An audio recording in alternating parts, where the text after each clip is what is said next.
할렐루야. 주 예수 그리스도 이름으로 말씀 상고해 보겠습니다. 아까 찬양 시간에도 성경 말씀 있는 거에 대해서 말씀하셨는데, 우리 성도 여러분들 다 같이 성경 통독하고 계시죠? 네, 원래 통독은 독서의 한 방법으로서 처음부터 끝까지 한번 내용을 생각하면서 쭉 읽어보는 것입니다. 그런데 성경 통독은 사실상 그냥 쭉 훑듯이 그렇게 읽는 게 아니라 자세히 읽는 정독을 해야 됩니다. 하나님께서 주시는 말씀을 자세히 잘 읽어보고 또 우리에게 하고자 하는 메시지가 무엇인지 생각하면서 읽어보고 그 다음에 그 말씀을 묵상해야 됩니다. 우리 소그룹 시간에 성경 읽기 방법에 대해서 집에서 어떻게 실천하고 계시는지에 대해서 이야기를 나눈 적이 있습니다. 정말 어떤 분은 2-3시간씩 꼬박꼬박 이렇게 성경을 읽으시면서 이렇게 요점 정리도 하시고 또 이렇게 문단별로 나눠서 요점을 써가면서 하신다고 하더라고요. 또 그리고 어떤 분들은 이제 필사를 하면서 하시고, 방법은 여러 가지가 있는 것 같습니다. 아까 말씀드렸다시피 오늘의 양식 매일 하루에 한 장씩 올리죠? 참고로 제가 올립니다. 네, 그 말씀 꼭 읽고 그냥 대충 읽으시지 마시고 그 한 장을 자세히 읽으시고 그거에 대해서 한번 생각해 보시고 또 내 마음에 와닿는 구절이 어떤 것이 있는지 한번 또 댓글도 달아보시고 그러면은 그런 시간이 정말 소중하고 하나님을 알아가는 시간이 되지 않을까 그런 생각이 듭니다. 아마 다음 주부터는 댓글이 많이 달릴 것 같습니다. 제가 올리기 때문에 제가 한 번씩 꼭 다시 들어가서 보거든요. 어떤 분이 오늘은 어떤 말씀을 주셨나. 항상 자기가 한 거에 대해서는 이렇게 살펴보게 되어 있어요. 근데 이제 목자님께서 저한테 맡기셔가지고 목자님이 하실 때는 저도 그냥 소홀히 할 때도 있었는데 제가 하기 때문에 한 번씩 더 들여다보는 것 같습니다. 제가 이제 와서 드는 생각이 세상의 어떤 공부보다도 하나님 말씀을 배우고 익히는 것이 가장 가치 있는 일이고 그런 시간에 투자를 하는 것이 가장 보람된 일이다라는 생각이 듭니다. 제가 요즘에 온라인으로 단기 신학을 하고 있거든요. 하시는 분들 많이 계시죠? 저는 2년 차인데 저 처음 과목이 사무엘기, 열왕기더라고요. 그래서 저는 그 온라인 단기 신학을 통해서 정말 그 사무엘기의 숲을 보았습니다. 저는 그동안 이렇게 단편적으로 성경을 봤던 것 같아요. 그런데 이렇게 숲을 보니까 하나님께서는 왜 이렇게 이런 시간에 이런 사람을 세우셔서 일을 하셨고 또 이럴 때는 왜 블레셋이라는 그런 나라를 통해서 침공을 하시게 하셨는지 그런 것들이 다 와닿았습니다. 정말 유익한 시간이었어요. 여러분들도 늦었다고 생각하시지 마시고 내년에는 꼭 신청을 하셔서 이렇게 신학을 하시면 성경 읽는데 아주 많은 도움이 됩니다. 우리가 그냥 막 읽는 것보다 전체적인 어떤 흐름, 성경의 흐름을 알고 또 그거의 배경을 알고 말씀을 읽고 들으면 아주 이해하는 데 많이 도움이 되고 저한테도 많은 영적인 교훈으로 다가옵니다. 네, 오늘은 그 중에서도 이제 사무엘상을 하게 되는데요. 그 중에 오늘은 사무엘상 16장 1절에서 13절까지의 말씀 중에서 기름 부은 받은 다윗이란 제목으로 나무를 한번 살펴보기로 하겠습니다. 먼저 살펴보기 전에 지난 시간에 배웠던 내용을 간단히 한번 정리해 보겠습니다. 지난 시간에는 우리가 사울에 대해서 지금 배웠죠. 사울은 여러분들이 다 아시다시피 유력한 집안에서 태어났고 외모적으로 아주 준수하고 또 성격적으로는 아주 온화하면서 또 분별력이 있고 또 아버지의 암나귀를 찾아서 땅을 두루 찾아다닐 만큼 효자였습니다. 그리고 겸손하고 또 온유한 성품을 지녔다고 했죠. 그래서 하나님께서는 그를 초대 왕으로 세우기에 부족함이 없었습니다. 그래서 사무엘을 통해서 기름 부음을 받아서 이스라엘의 왕이 되었습니다. 그런데 이제 사무엘이 쭉 왕을 하다 보니까 전쟁에서 이기기도 하고 또 나라가 조금씩 강성해지니까 그 나라가 하나님 뜻에 의해서 세워졌고 그 하나님 뜻에 의해서 통치가 되어야 함에도 불구하고 이제는 나는 백성들의 요구에 의해서 왕이 되었다 이렇게 생각을 하고 백성들의 눈치를 보고 또 백성들에게 인정을 받으려는 그런 정치를 하게 되었습니다. 그에게 있어서 두 가지 범죄로 인해서 하나님께 버림을 받게 되는데요. 첫 번째는 13장에 말씀하신 것처럼 망령된 제사를 지낸 것입니다. 7일 동안 기다렸지만 제사장인 사무엘이 돌아오지 않았어요. 그래서 그것을 기다리지 못하고 자기 마음대로 번제와 화목제를 드렸습니다. 그 번제를 드린 이유도 블레셋 군사들이 쳐들어오는데 거기는 숫자가 엄청나게 많고 이스라엘 백성들은 군사들이 많지 않았어요. 그런데다가 이제 불안하니까 백성들이 하나씩 흩어지게 된 거예요. 그래서 이 백성들을 붙잡으려고 그런 방법으로 자기가 먼저 망령되게 제사를 지냈던 것입니다. 제사는 함부로 아무나 드릴 수 있는 것이 아니죠. 제사장만이 드릴 수 있는 규례임에도 불구하고 자기 마음대로 드렸어요. 그래서 사무엘은 왕이 망령되이 행했다고 책망을 했습니다. 자, 사무엘상 13장 12절을 보겠습니다. 사무엘상 13장 12절. 네. 거기 보니까 변명을 하죠. 뭐라고 변명을 했나요? 네. 부득이하여 번제를 드렸다. 이렇게 이야기하고 있습니다. 자기는 어쩔 수 없이 백성들은 흩어지고 마음이 하나로 모이지 않으니 전쟁을 하기 위해서 부득이하게 지냈다. 이렇게 번제를 드렸다고 이야기합니다. 우리도 하나님 앞에 이렇게 변명하는 경우가 많이 있습니다. 하나님, 저는 어쩔 수 없이 이렇게 할 수밖에 없었어요. 어쩔 수 없이 죄를 지었습니다. 이렇게 변명을 하는 경우가 많이 있습니다.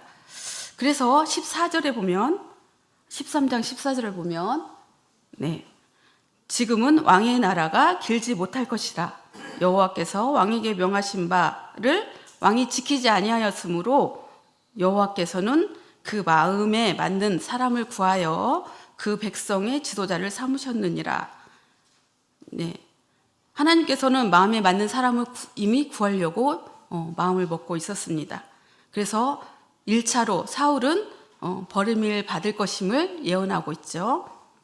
두 번째, 그의 잘못은 지난 시간에 배운 것처럼 15장의 말씀, 사울이 불순종한 내용입니다. 이제 15장, 하나님께서는 아말렉과의 전투에서 명령을 하셨죠.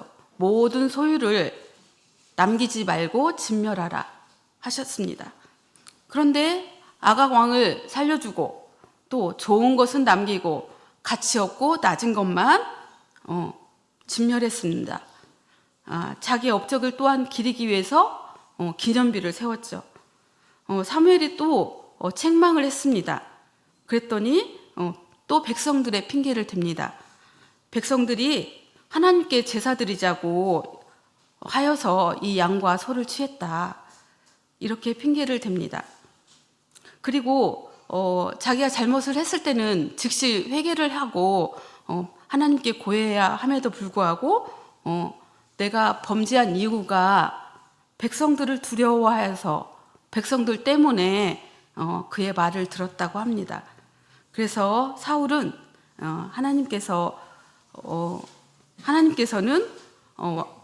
사울이 왕을 세우심을 사울을 왕으로 세우신 거에 대해서 후회하신다고 하셨습니다.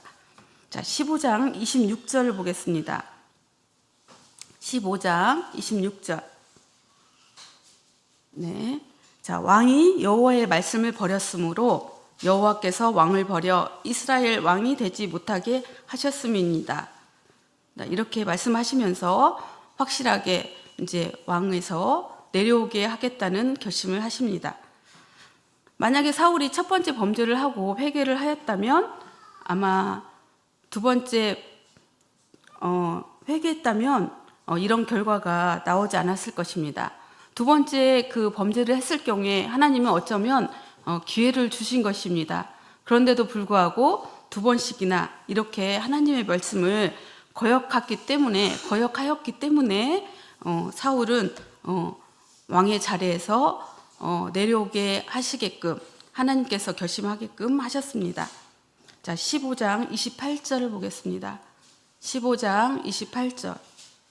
자, 거기 보면 뒤에 부분에 오늘 이스라엘 나라를 왕에게서 떼어서 왕보다 나은 왕의 이웃에게 주셨나이다. 자, 왕보다 나은 왕. 뭔가 사울이 아닌 다른 사람을 예고하고 있음을 알 수 있죠. 사울을 패하고 뭔가 새로운 왕이 탄생될 것임을 알려주고 있습니다. 그 왕은 바로 누구일까요? 네, 우리가 잘 알고 있는 다윗입니다. 우리가 사무엘기를 보면은 그의 주인공이 누구라고 생각이 드시나요? 예, 사무엘기 있기 때문에 사무엘이 주인공일 거라는 생각을 합니다. 그렇죠? 하지만 사무엘과 사울은 다윗을 소개하기 위한, 다윗을 주인공으로 삼기 위한 사명을 부여받은 그런 사람들입니다. 사무엘기의 주인공은 이 다윗입니다. 자, 왜냐하면 이 다윗은 하나님께서 내 마음에 합한 자라고 할 만큼 아주 위대한 인물이고, 또 다윗의 가문에서 나중에 누가 태어나시죠? 네, 예수 그리스도께서 태어나시죠. 그래서 구속사적으로 아주 중요한 위치에 있습니다. 우리 사도행전 13장을 보겠습니다. 사도행전 발음이 좀 안 좋네요. 사도행전 13장 22절에서 23절. 다 같이 한번 한 목소리로 읽어보겠습니다. 시작.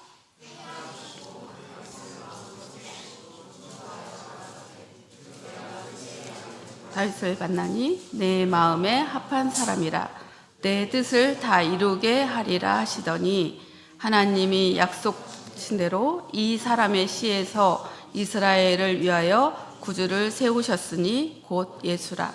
그렇죠? 자, 다윗은 하나님께서 내 마음에 합한 자라고 할 만큼 하나님의 뜻을 온전히 행한 사람입니다. 그리고 그 약속대로 이 다윗의 자손으로 예수님께서 태어나신 것입니다. 이렇게 사울과는 완전히 비교가 되는 인물이고, 또 굳건한 하나님의 나라를 세운 사람이기 때문에 다윗은 매우 중요한 사람이죠.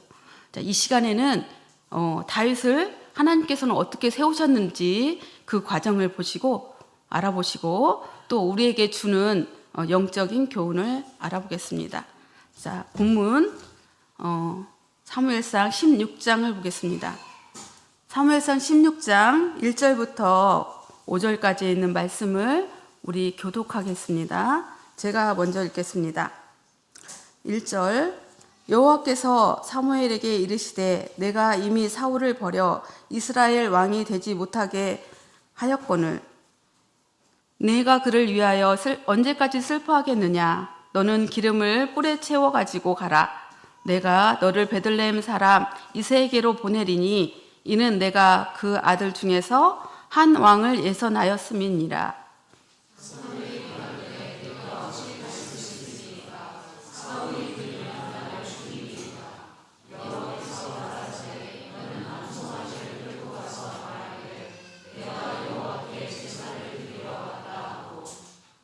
자, 3절. 이새를 제사에 청하라. 내가 너의 행할 일을 가르치리니 내가 내게 알게 하는 자에게 나를 위하여 기름을 부을지니라.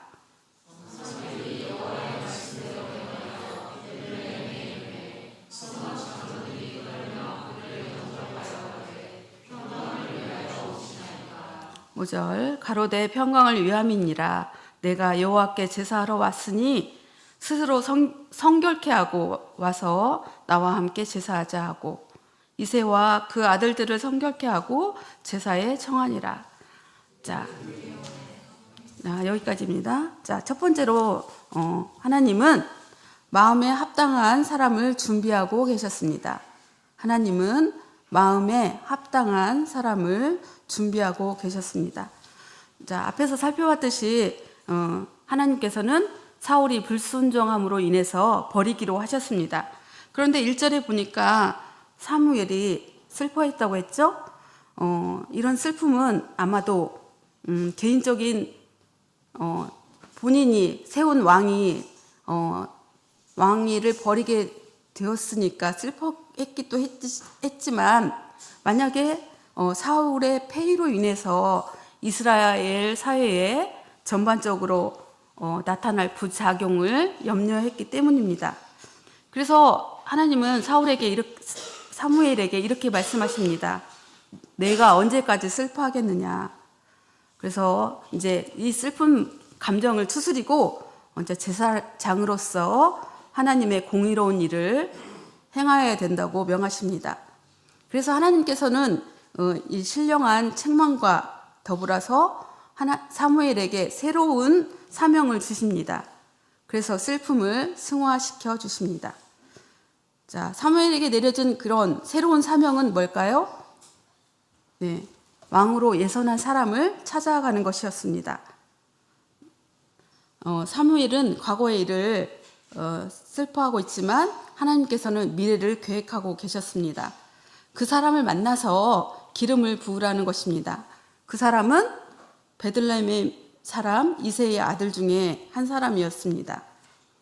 여기서 이새는 어떤 사람인지 다 아시고 계시겠지만 모압 여인 룻이 자기 시어머니인 나오미와 함께 베들레헴으로 오죠. 그래서 거기에서 보아스를 만나서 결혼을 하게 되는데 그의 아들이 오벳입니다. 그 오벳의 아들이 바로 이새입니다. 이새의 뜻은 여호와의 사람이라는 뜻이라고 합니다. 그의 할아버지 보아스가 그때 당시에 거기 지역에서 대단한 부호였죠. 부자였기 때문에 아마도 이새도 부자였지 않았을까 이렇게 추측합니다. 네, 하나님은 사울을 버리셨지만 이스라엘을 버리지 않으시고 하나님 마음에 합당한 사람을 준비하셨습니다. 오늘날 우리 교회도 하나님께서 피로 사신 곳이죠. 그래서 이 교회와 우리 성도님들을 다 보살피십니다. 또한 하나님의 집에서 일할 충성된 일꾼을 찾으십니다. 우리는 그 하나님의 뜻에 합당한 사람들이 되어서 거룩한 하나님의 집에서 열과 성을 다하는 주의 백성이 되었으면 합니다. 네. 그럼에도 사무엘은 하나님의 명령을 따라하지 않고 주저했습니다. 자, 2절을 보면 사무엘이 가로되 내가 어찌 갈 수 있으리이까 사울이 들으면 나를 죽이리이다 이렇게 말하고 있습니다. 비록 사울은 하나님께서 폐위 선언을 했습니다. 하지만 영적으로는 왕권이 상실되었지만 실제적으로는 아직까지 정치적으로 군사적으로 이스라엘 왕으로 군림하고 있습니다. 만약에 사울이 있는데 다른 사람에게 기름을 부었을 때 그 일은 당연히 어떤 반역 행위가 됩니다. 그런 행위로 몰릴 수도 있고 또 기름 부음 받은 이새의 가문에게도 화를 면하기 어려울 것입니다. 자, 그래서 16장 2절에서 3절의 말씀을 보면 사무엘은 그 방법을 하나님께 묻고 있습니다. 어떻게 하라고 하셨냐면 여호와께 제사 드리러 왔다 이렇게 하고 이새를 제사에 청하라고 했습니다. 그리하면 너에게 행할 일과 기름 부을 자를 알려주겠다 이렇게 하셨습니다. 하나님은 사무엘에게 번제를 드린다고 하여 그 계획을 숨기도록 하였습니다. 사무엘은 공적으로 제사장이기 때문에 제사를 드릴 수 있는 것이죠. 네, 사무엘이 기름을 부으러 갈 때 제사를 지내는 것은 하나님 법에 어긋나지 않는 일입니다. 제사라는 것은 여기서 말하는 제사는 제사를 지낸 다음에 거기에 모인 백성들과 함께 먹고 서로 기쁨을 나누는 화목제입니다. 우리 11장 15절을 보겠습니다. 사무엘상 11장 15절. 네. 다 같이 읽어보겠습니다. 시작. 모든 백성이 길갈로 가서 거기서 여호와 앞에 사울로 왕을 삼고 거기서 여호와 앞에 화목제를 드리고 사울과 이스라엘 모든 사람이 거기서 크게 기뻐하니라. 자, 이 장면은 이제 사울이 이제 길르앗 야베스를 암몬 사람들의 손에서 구원하는 그런 장면이죠. 근데 여기서 크게 승리를 하여서 이제 왕위를 인정받는 그런 장면이에요. 그래서 승리를 하고 나서 화목제를 드립니다. 그리고 그 제물을 백성들하고 서로 나눠 먹고 기쁨을 나누는 그런 장면이죠. 이렇게 사무엘은 제사장으로서 공적인 업무를 할 수 있기 때문에 자연스러운 일이었습니다. 여기서 보듯이 우리도 어떤 어려운 문제가 있을 때는 하나님께 묻는 자세가 필요합니다. 그러면 하나님께서는 방법을 제시해 주시고 또 해결책을 주시리라 믿습니다. 그리고 어떤 상황에서도 항상 하나님을 의지하고 지혜를 구하는 성도가 되었으면 합니다. 잠언 8장 17절에도 이런 말씀이 있습니다. 나를 사랑하는 자들이 나의 사랑을 입으며 나를 간절히 찾는 자가 나를 만날 것이니라. 하나님께서는 우리가 어려운 문제들 도와달라고 했을 때 결코 외면하지 않으시고 우리의 기도를 들어주십니다. 두 번째로 하나님께서는 두 번째 내용은 하나님께 그러면 합당한 사람은 누구인가? 라는 것을 알아보겠습니다. 자, 16장 6절부터 11절의 말씀을 다 같이 교독하겠습니다. 16장 6절. 그들이 오매 사무엘이 엘리압을 보고 마음에 이르기를 여호와의 기름 부으실 자가 과연 그 앞에 있도다 하였더니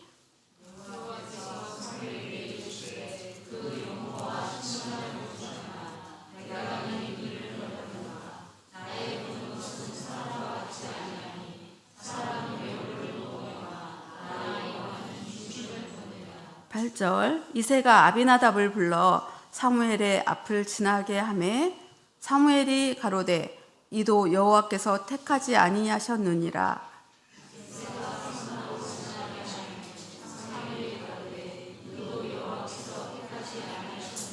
자, 10절 이새가 그 아들 7으로 다 사무엘 앞을 지나게 하나 사무엘이 이새에게 이르되 여호와께서 이들을 택하지 아니하셨느니라 하고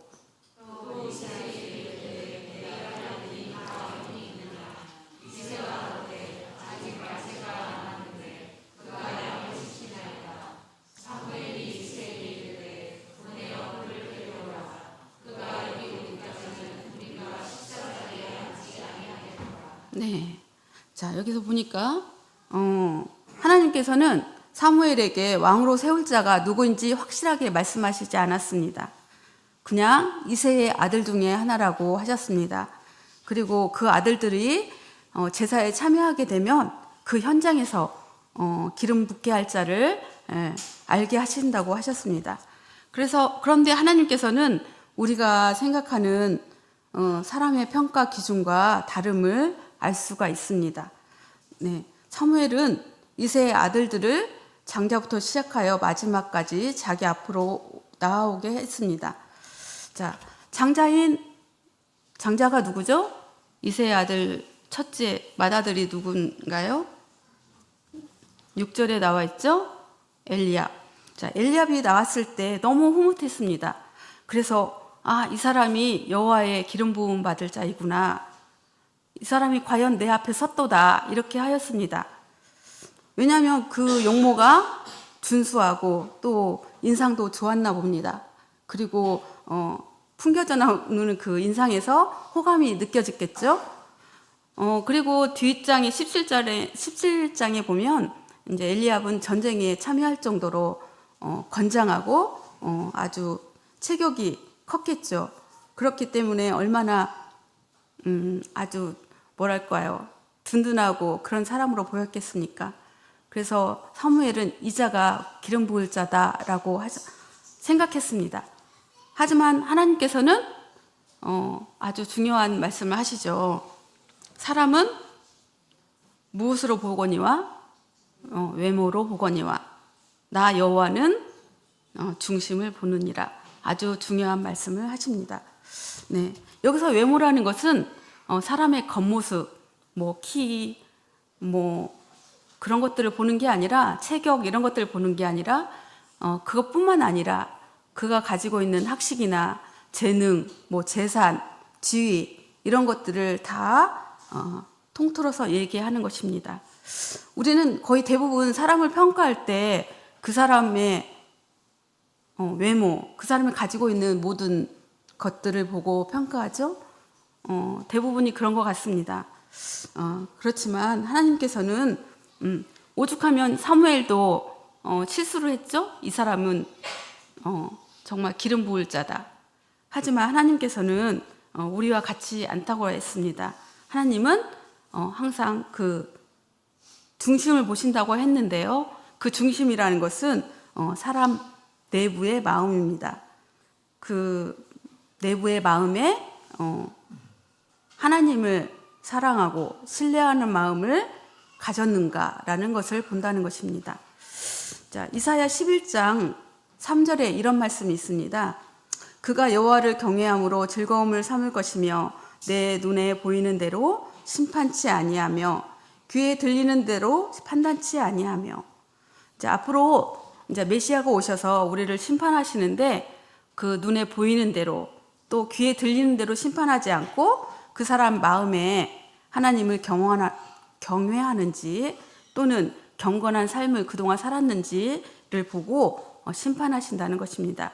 이렇게 하나님은 우리의 마음, 중심, 하나님을 사랑하는 마음을 보신다는 것입니다. 자, 여러분, 이새의 아들은 몇 명일까요? 자, 이새의 아들들은 몇 명이라고 되어 있나요? 자, 10절에 보면 이훈기 형제님 몇 명일까요? 네? 8명? 네. 7명 아니고요. 네, 여기 사무엘상은 8명이라고 나와 있죠. 왜냐하면 7명이 다 앞으로 나왔는데 이들을 택하지 않으셨다. 그럼 또 없느냐 물어보니까 말제 아들이 있는데 지금 양을 치고 있다고 하셨죠?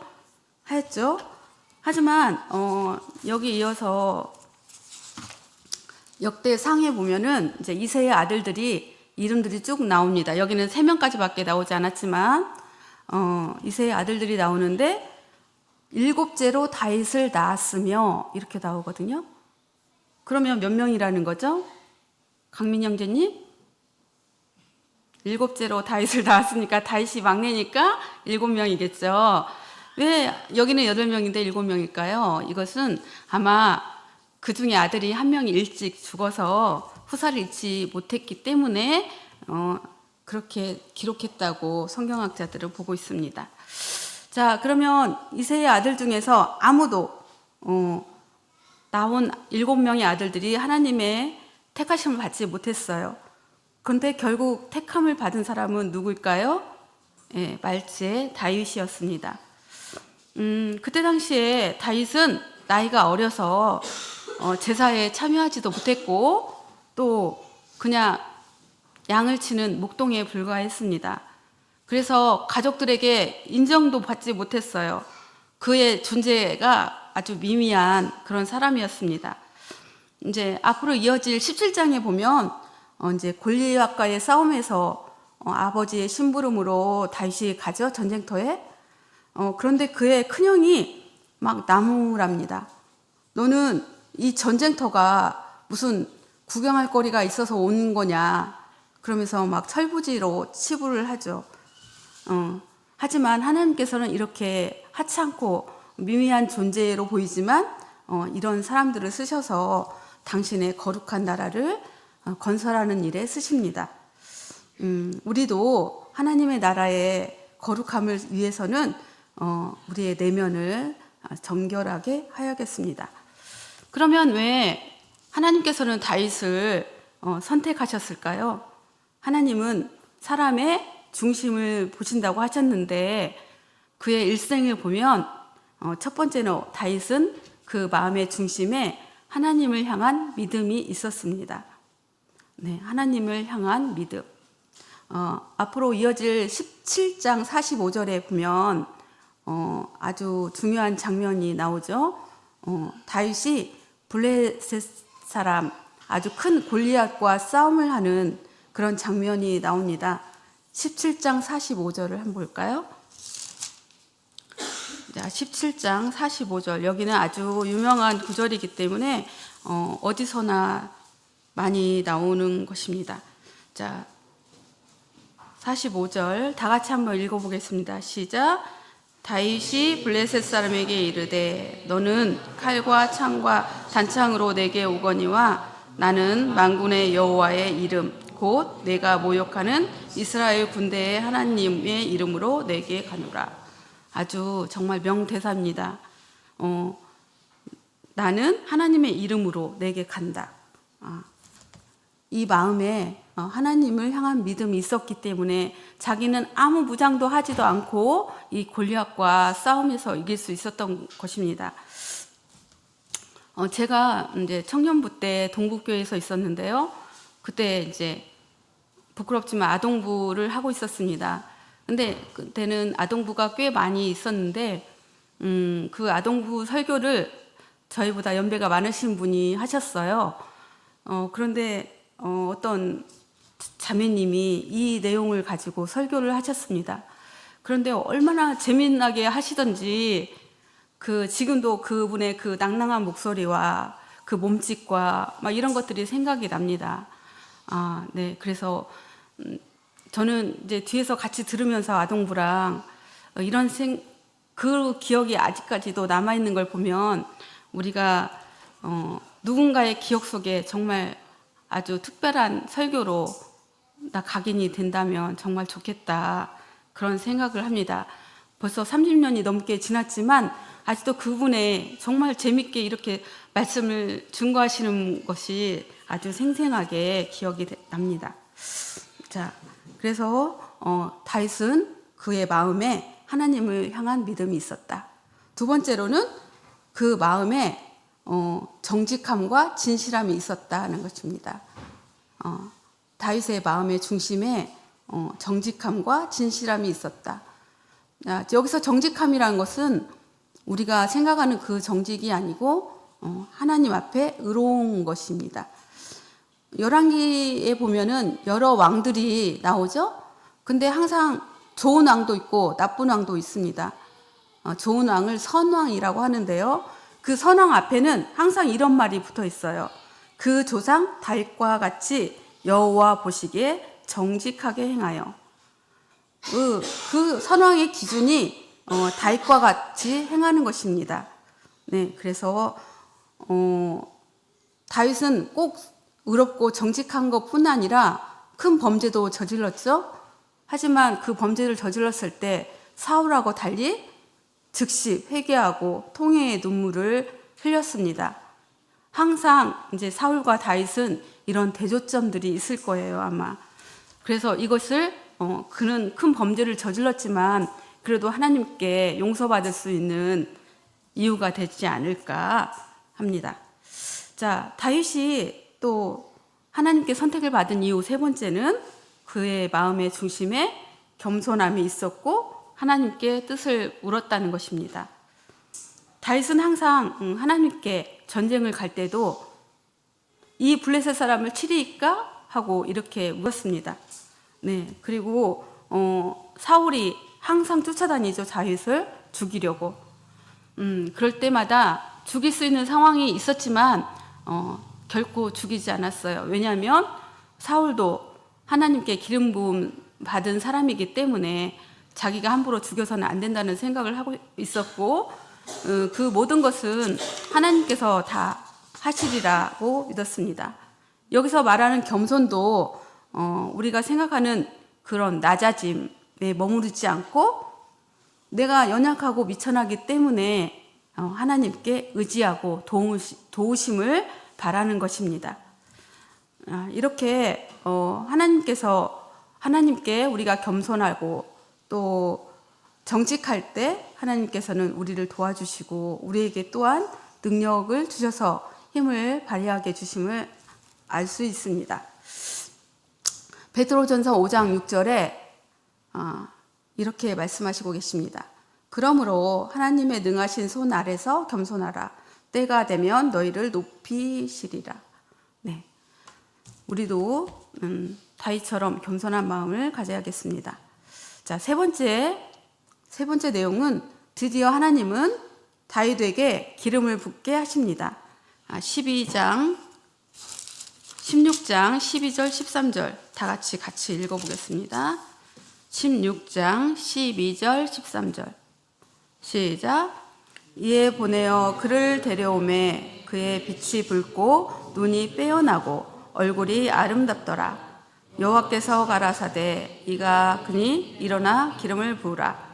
사무엘이 뿔을 취하여 그 형제 중에서 그에게 부었더니 이날 이후로 다윗이 여호와의 신에게 크게 감동되니라. 사무엘이 떠나서 라마로 가니라. 네, 드디어 다윗에게 기름을 붓게 하십니다. 16장 1절에 보면 하나님께서는 사무엘에게 기름을 뿔에 채워 가지고 가라라고 하셨습니다. 기름 부음은 제사장이나 왕이나 선지자들에게 어떤 하나님의 그 신적인 권위와 또 사명을 부여하는 것이죠. 그래서 사무엘에게 뿔에다가 기름을 취하여서 다윗에게 부어주라고 하였습니다. 여기서 뿔이라는 것은 양의 뿔을 가리키는데요. 그 당시에는 그 양의 뿔을 휴대용 잔으로 가지고 다녔다고 합니다. 우리가 10장 1절에 보면 사울이 기름 부음 받은 것을 알 수 있습니다. 근데 10장 1절에 보면 사울은 병에 채워진 기름을 가지고 가서 가라고 하였습니다. 똑같이 사무엘에게 명하시는데요. 사울에게는 병에 채워진 기름, 하지만 이 다윗에게는 뿔에 채워진 기름, 뭔가 대조점이 있다는 것이 느껴지죠. 네, 뿔과 병은 분명히 무슨 상징적인 차이가 있다는 생각이 듭니다. 우리 사무엘상 2장 10절에 보면 한나가 사무엘을 기도로 낳고 나서 하나님께 찬양하는 시가 있습니다. 거기에 보면은 여호와께서 땅끝까지 심판을 베푸시고 자기 왕에게 힘을 주시며 자기의 기름 부음을 받은 자의 뿔을 높이시리로다, 이렇게 이야기하고 있습니다. 자, 이것은 이제 앞으로 다가올 메시아에 대한 예언인데, 이 메시아가 만민을 심판하시고 당신이 세우신 왕에게 힘을 주시며 권위를 높이신다라는 뜻입니다. 당신이 세우신 왕은 구원의 뿌리신 예수 그리스도를 상징하고 있지만, 이제 근시적으로 봤을 때 다윗 왕과 같은 의로운 왕이 나타나서 이스라엘을 번성케 하실 것이다 라는 것을 알 수 있습니다. 아까 말씀드렸다시피 또 예수 그리스도는 다윗의 가문을 통해서 육신으로 나시게 되죠. 누가복음 1장 69절에 보면 우리를 위하여 구원의 뿔을 그 종 다윗의 집에 일으켰으니 그래서 다윗의 가문에서 날 것을 알 수 있습니다. 자, 이렇게 사울은 불순종해서 심판을 받았지만 그들을 이을 다윗은 뿔처럼 더 견고하고 튼튼한 나라, 하나님께서 계획하신 왕조가 세워질 것을 알 수 있습니다. 자, 기름을 붓자 다윗은 하나님 신에 감동해서 감동했습니다.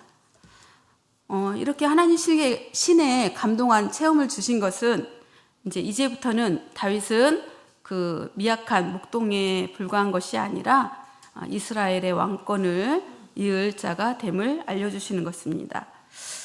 기름 부음 받은 사울도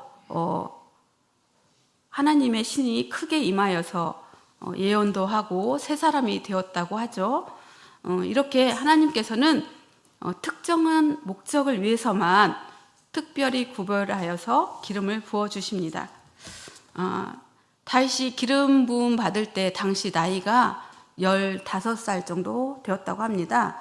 그런데 그가 유대의 왕이 됐을 때는 30세였습니다. 그런데 이 기간 동안 거의 15년 동안 이런 하나님의 신을 받고 또 자기가 많은 경험을 하면서 단련하고 왕이 되기 위해서 준비하는 그런 시간을 가졌다는 것입니다. 그래서 하나님께서는 이스라엘 왕 또 하나님께 합당한 왕을 세우셨던 것입니다. 자, 오늘날 우리도 하나님을 부르심을 받고 기름 부음 받은 자들이 되었습니다. 즉 우리에게 성령을 부어주신 것이죠. 하나님께서 쓰시고자 하실 때 우리가 귀히 쓰임 받을 수 있도록 늘 준비해서 충성된 일꾼이 되어야 하겠습니다. 또한 오직 성령에 힘입어서 맡겨진 사명을 다하도록 힘써야겠습니다. 자, 오늘 들은 말씀을 한번 정리해 보겠습니다. 자, 오늘 이 시간에는 다윗의 기름 부음에 대해서 알아보았습니다. 하나님께서는 당신의 나라 백성을 잘 다스리기 위해서 마음에 합당한 왕을 준비하시고 계획하심을 알게 되었습니다. 이 시대에도 하나님의 교회를 세우시고 만민을 구원하기 위해서 일꾼들을 부르십니다. 하나님의 일꾼이 되기 위해서는 준비하고 단련하는 시간이 필요합니다. 겉으로 보여지는 외모가 아니라 내면의 세계를 잘 가꾸어야 합니다. 네, 매일 그래서 그러기 위해서는 우리가 매일 말씀을 묵상하며 하나님의 뜻을 가까이에서 시련이 와도 흔들리지 않는 견고한 믿음을 세워야 합니다. 또한 성령의 인도하심을 구하고 항상 하나님을 우리 마음의 중심에 두고 살아가는 믿음, 또 정직과 겸손함을 갖춘 자로서 성장해야 합니다. 우리 모두 그리스도의 장성한 분량까지 자라서 부탁하신 선한 뜻을 이루고 사명 다하는 충성된 일꾼이 되기를 예수 그리스도의 이름으로 소망합니다. 아멘. 이상으로 예배 마치겠습니다. 찬송 하겠습니다.